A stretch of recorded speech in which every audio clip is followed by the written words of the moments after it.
या तो उपलब्धता में जान गए ना कौन कहाँ पाया जाता है। और दूसरा आ जाओ, हम बता देते हैं तुम लोग को। दूसरा जो होता है उसका नाम होता है इलेक्ट्रॉनिक विन्यास। इलेक्ट्रॉनिक विन्यास तो समझो बाबू, इसको हम चाह रहे हैं कि तनी इसको समझ जाओ। इलेक्ट्रॉनिक विन्यास में पहले खूब बढ़िया से तनी आपको बताते हैं क्या है इलेक्ट्रॉनिक विन्यास किया जाता है। अच्छा, आपको याद है यहाँ पे इलेक्ट्रॉनिक विन्यास करने के लिए सूत्र बना लिया जाता है 1 yes 2 yes 2p 3 yes 3p 3d 4 yes 4p 4d 4 yes, मान इस तरीके से बना सकते हैं। ठीक है, पहला बार में एक कटेगा, दूसरा का में भी एक, अब दो गो अगर यहाँ पर 5 यस लिखते तो ये 3 गो, फिर आपका 3 हो जाता और तब आपका सूत्र ये बनता का 1 यस पर 2 1 यस और फिर ये 2 यस, फिर आपका 2p, तब आपके पास 3 यस, तब 3p, तब 4 यस, तब आपके पास 3d, तब 4p, तब 5 यस। आप इस तरीके से बना देते।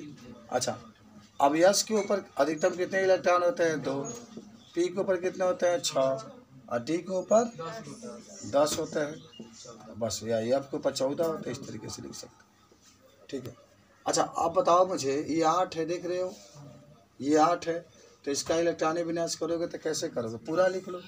1 एस पर 2, 2 एस पर 2 और 2p पर 4 लिख रहे हैं, माने अब 4 आएगा। समझ रहे बात को। अगर आप इसको चाहे तो शॉर्टकट में लिखना है 8 जैसे आप देख रहे इधर, तो इसको लिख लो, हीलियम लिख दोगे हीलियम, तो ये 2 को खत्म हो जाएगा।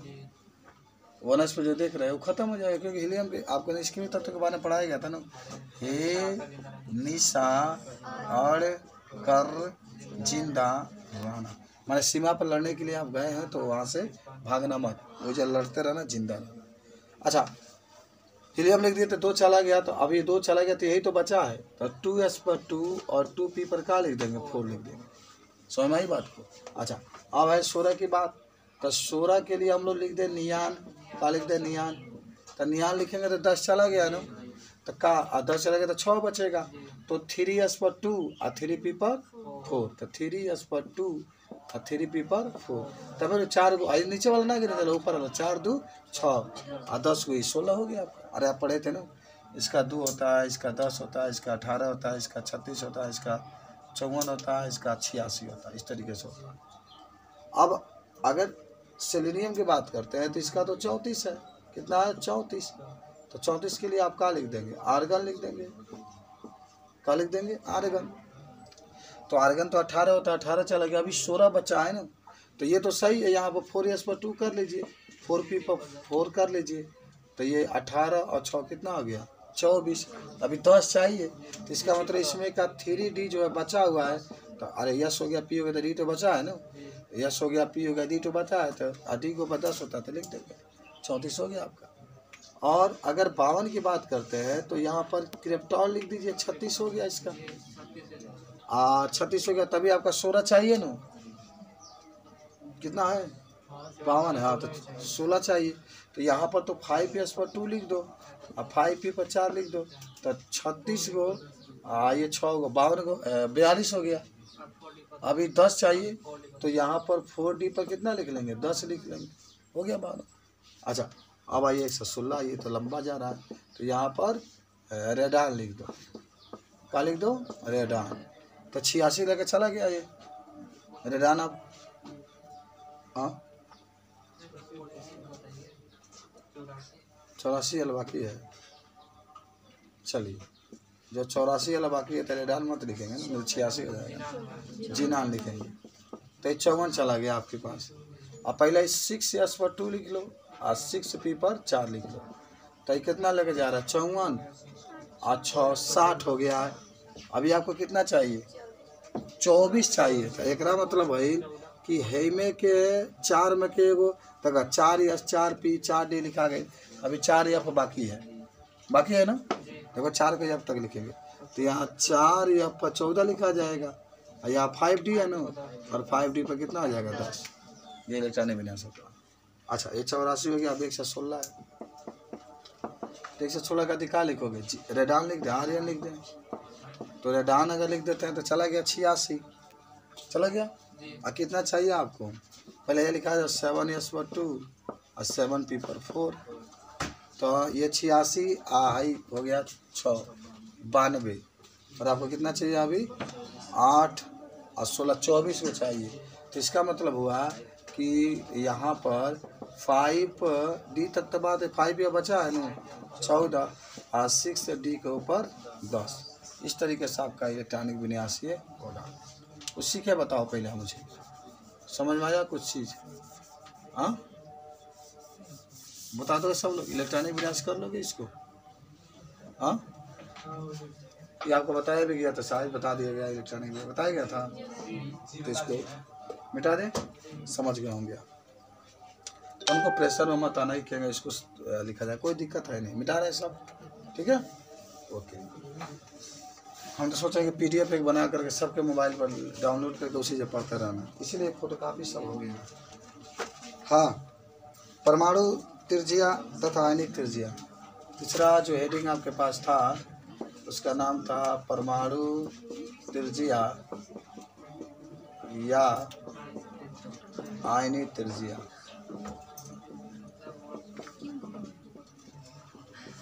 परमाणु त्रिज्या। अच्छा सुनो, इधर देखो ध्यान, आप ऊपर से नीचे आएंगे, आपका देखो कितना अच्छा हम लोग पढ़े थे, कितना अच्छा पेपर गया। अभी आपका एक और पेपर दिसंबर में होगा, आप पढ़ लीजिएगा, उस समय लिखिएगा खूब अच्छा, तब आपका पेपर आपका आप बोर्ड में चले जाइएगा मार्च में। तो ये ऑक्सीजन है, तो ऑक्सीजन का कितना है 8 है। अगर आप ऊपर से नीचे आएंगे तो आपको मालूम होगा कि परमाणु त्रिज्या घटेगा कि बढ़ेगा, तो उत्तर होगा बढ़ेगा। अब क्यों बढ़ेगा, क्योंकि इसकी परमाणु क्रमांक बढ़ रही है। इलेक्ट्रॉन जैसे मान लो पहले ये छोटा सा इलेक्ट्रॉन था, 1 इलेक्ट्रॉन था यहाँ था, तो इसकी त्रिज्या इतनी थी, और यहाँ जो था तनी और ही बड़ा हो गया, तो इसकी दूरी और बढ़ गई यहाँ से। तो जैसे जैसे हम लोग नीचे जाते हैं परमाणु का आकार वैसे वैसे क्या होता है, बढ़ता चला जाता है। ये भी आप लिख चुके हैं कि जब हम लोग ऊपर से नीचे, जो नहीं आए, जो नहीं लिखे होंगे नोट करते चला, मैं बोल रहा हूँ तो कि जब हम लोग जैसे परमाणु त्रिज्या आयनिक त्रिज्या जो हेडिंग बनाया उसमें लिख सकते हैं कि जब हम लोग वर्ग में ऊपर से नीचे आते हैं तब परमाणु त्रिज्या और आयनिक त्रिज्या दोनों का होता है, बढ़ता है। परमाणु त्रिज्या और आयनिक त्रिज्या दोनों का होता है, बढ़ता है। ये भी आपको मालूम है, ठीक है। अच्छा अब आ जाओ, इसके बाद से आपके 4 नंबर जो दिया गया है आयनन एंथैल्पी। आयनन एंथैल्पी इसकी बात हो रही है। अच्छा बताओ मुझे इतनी एक चीज़ बता दो, यहाँ पर मान लो कि नाभिक है और यहाँ पर इलेक्ट्रॉन है, यहाँ पर नाभिक है, यहाँ पर इलेक्ट्रॉन है, तो कौन आसानी से इस परमाणु से इलेक्ट्रॉन बाहर निकलेगा, ये वाला कि ये वाला? क्योंकि दूर है, कम ऊर्जा पे ये हट टूट के बाहर निकल जाएगा, ये नज़दीक है। तो अब आप मुझे बताइए कि जब वर्ग में ऊपर से नीचे आएंगे, कहाँ आएंगे, ऊपर से नीचे आएंगे, तो अब आपको बताना है कि बताओ परमाणु जो आयन एंथैल्पी होता है जिसके द्वारा इलेक्ट्रॉन को बाहर निकाला जाता है। जब आप ऊपर से नीचे आएंगे तो आयन एंथैल्पी का मान घटेगा कि बढ़ेगा? घटेगा ना, याद रखना, क्योंकि इसके लिए अधिक चाहिए, क्योंकि बहुत पास होगा। जो पास होता है उसको हटाने के लिए अधिक चाहिए, जो कम होता है उसके लिए क्या होता है, जो दूर होता है उसके लिए कम चाहिए। ये भी आप लिख लिए होंगे, लिखे थे इसको, इलेक्ट्रॉन लब्धि एंथैल्पी भी आप लिख लिए थे, तो ये भी तो घटते ही होगी ना। तो सब चलिए, इलेक्ट्रॉन लब्धि एंथैल्पी जो होता है क्या होता है, घटता है, छंगा पर होगा। विद्युत एकात्मकता ये भी घटता है, विद्युत देखो ट्रिक है, कभी ट्रिक भुलाना मत इसको, ठीक है ना। एकात्मकता, अगर आपसे कोई पूछे कि तनिक 3 गो या 4 गो ऐसा माने तत्व बताइए जिसका जो विद्युत एकात्मकता सबसे अधिक है, ठीक है ना। तो फोन कल बिहार से आई, ये ट्रिक है। तो सबसे अधिक विद्युत एकात्मकता किसकी होगी, फ्लोरीन के। हाई ओ का मतलब ऑक्सीजन। अब आप बताइए इस वर्ग में देखिए सबसे ऊपर क्या ऑक्सीजन है, तो सबसे अधिक विद्युत उत्पादकता इसका है ना। तो जब आप नीचे आएंगे तो घटेगा ना, ये भाई सबसे अधिक जब इसके अंदर ताकत है तो नीचे आएंगे तो कम होता चला जाएगा।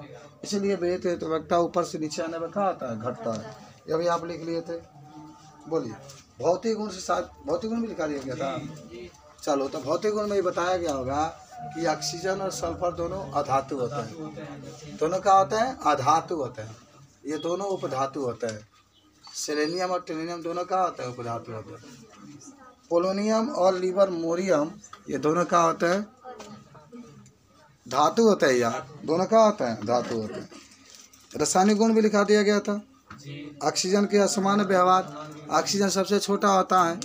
ऑक्सीजन में जो होता है डी उपकोष अनुपस्थित होता है। ये हाइड्रोजन के प्रति क्रियाशीलता दिखा दिया गया। ऑक्सीजन के प्रति क्रियाशीलता ये भी, हाइड्रोजन के प्रति क्रियाशीलता ये भी, प्राथमिक प्रश्न भी हो गया था। आज डाई ऑक्सीजन से आपकी क्या करनी है, पढ़ाई करनी है। तो हेडिंग बनाइए डाई ऑक्सीजन। ऑक्सीजन के पास चले हम लोग। अच्छा ऑक्सीजन कहो जिंदगी जीने के लिए चाहिए ये, और कितना कीमत है ऑक्सीजन की, लॉकडाउन में पता चल गया होगा कि कितने ऑक्सीजन की कमी के कारण लोग तड़फड़ा करके मर रहे थे। कितना इम्पोर्टेंट है। लेकिन देहात के एक भी लोग नहीं मर रहे थे ऑक्सीजन की कमी के कारण। वही लोग जो मर रहे थे जो चूल्हे के अंदर रहते थे, जो घूमने वाले लोग थे वो कभी नहीं मरे। कहें कि इतना ऑक्सीजन वातावरण में उपस्थित बा, सब प्राप्त हो जाता है। देखो ये जिंदगी, साड़ी भी आदमी नहीं पहन पाता है। तो कैसे बूढ़ो पूछी ना। हाँ तो क्या करेगा उन्हीं ऑक्सीजन के बारे में बात। तो पहले ऑक्सीजन को किससे प्रदर्शित करते हैं, O2 से। इसका परमाणु क्रमांक कितना होता है, 8। भुला गए। अब परमाणु भर कितना होता है, 16। आइए अधातु के रूप में क्या आता है, पानी। लिखो ऑक्सीजन को O2 से प्रदर्शित करते हैं।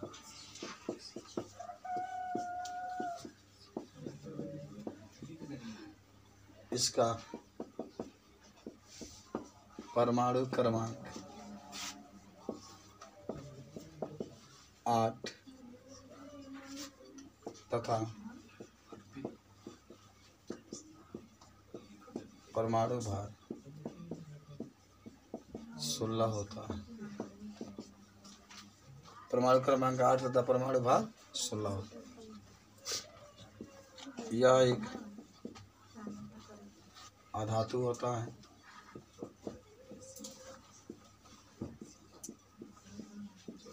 तथा यह गैसीय अवस्था में पाया जाता है। तथा गैसीय अवस्था में क्या होता है, पाया जाता है। कुछ बात ऑक्सीजन के रहे यहाँ पर सब लोग को जानकारी होगा।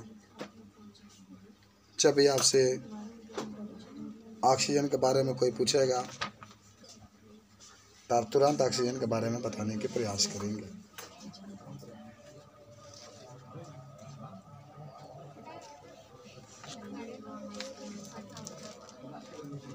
अब देखो ऑक्सीजन के बनाने के विधि। ऑक्सीजन के बनाने के विधि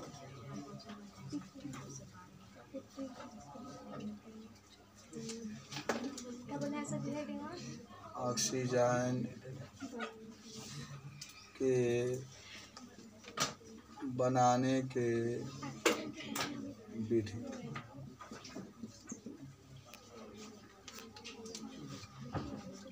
पहले बता दे, देखो ऑक्सीजन को हम लोग क्लोराइटो, नाइट्राइटो या परमैंगनेटो को गर्म करके बना सकते हैं। जैसे पोटेशियम क्लोराइटो है, इसको जब हम लोग गर्म किए हैं मैग्नीशियम ऑक्साइड की उपस्थिति में, तब पोटेशियम क्लोराइड और ऑक्सीजन का निर्माण हो गया। यह तमाम प्रकार के ऑक्साइड है। वैद्युत रासायनिक श्रेणी में नीचे के तत्वों के ऑक्साइड को कुछ धातुओं से क्रिया कराकर हम लोग बना सकते हैं। Silver oxide, mercurous oxide, lead oxide, lead peroxide से क्रिया करके हम लोग बना सकते हैं। आर्यन पर ऑक्साइड को भी गर्म करके हम लोग बना सकते हैं। तो ऑक्सीजन के बनाने की विधि आती है, इस तरीके से हम लोग बना सकते हैं। बनाने की विधि में पहला लिखो, जब आप पोटेशियम क्लोराइड को गर्म करते हैं तो ऑक्सीजन प्राप्त हो जाता है।